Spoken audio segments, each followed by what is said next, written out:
Last week saw an earthquake in Europe as the populist right surged in EU elections, gaining roughly 30 seats while Europe's left lost at least 42 seats.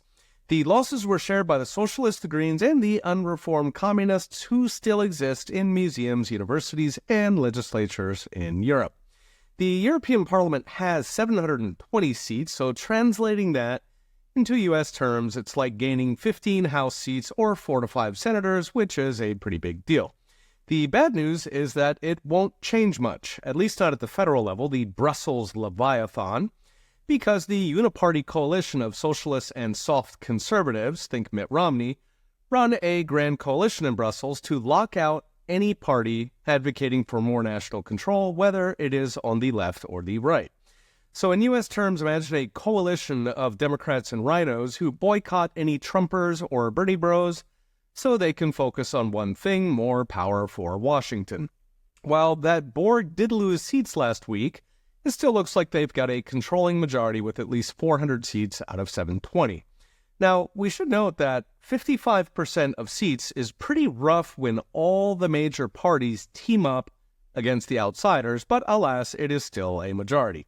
So Europe's uniparty cartel bozos are still in charge for the next 5 years, from migration to global warming to the Ukraine war. Things got a lot spicier at the national level, where the right populists galloped in several countries, including France and Germany. In France, they wiped the floor with President Macron, gaining 30 seats to just 13 for the ruling party.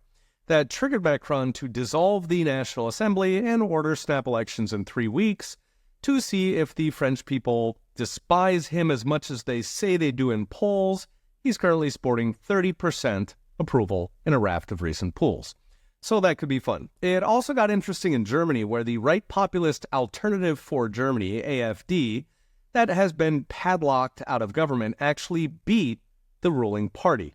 This was a shock, given the entire German establishment has spent a decade tarring AfD as the second coming of you-know-who for daring to suggest that maybe criminal migrants should go home.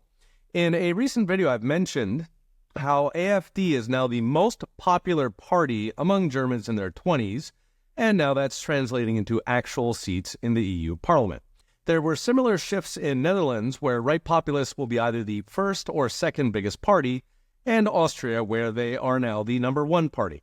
There are also gains in Italy, Spain, and Belgium, where the left-wing prime minister also resigned in failure. So what's next? Brought to you by Unchained.com. Europe's federal uniparty clung on to another 5 years to destroy the old continent, meaning the clowns are still in charge of migration, corporate welfare, the war in Ukraine, and the suicidal green policies deindustrializing Europe as fast as China, heck, as fast as Ethiopia, can replace it. Still, they may tone it down a notch out of sheer self-preservation at the federal level. Meanwhile, given the nation-level results, things could get interesting, especially in France or even Germany. Okay, we'll be watching. See you next time.